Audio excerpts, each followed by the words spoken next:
പോറ്റിയെ കേറ്റിയെ സ്വർണം ചെമ്പായി മാറ്റിയേ.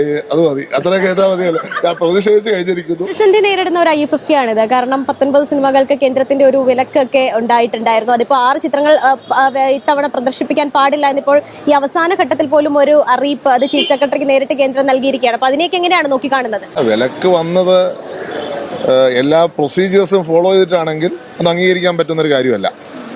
പക്ഷെ പ്രൊസീജിയേഴ്സ് ചിലത് ഫോളോ ചെയ്തിട്ടില്ല എന്നാണ് ഞാൻ മനസ്സിലാക്കുന്നത്. അവസാന നിമിഷമാണ് റിക്വസ്റ്റ് കൊടുത്തെന്നറിയുന്നു. അത് ശരിയാണോ എന്ന് എനിക്കറിയില്ല. അതാണ് എൻ്റെ അറിവ്. പ്രൊസീജിയേഴ്സ് ഫുള്ള് ഫോളോ ചെയ്യാത്തതുകൊണ്ടാണ്, അല്ലാതെ ഒന്നല്ല. പക്ഷേ വലിയ വ്യത്യാസമൊന്നുമില്ല.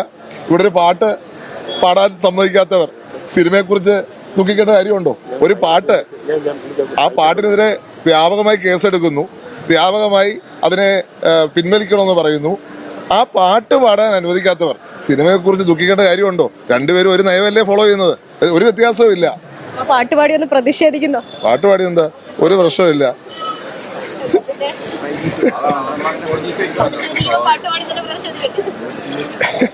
പോറ്റിയെ കേറ്റിയെ സ്വർണം ചെമ്പായി മാറ്റിയേ.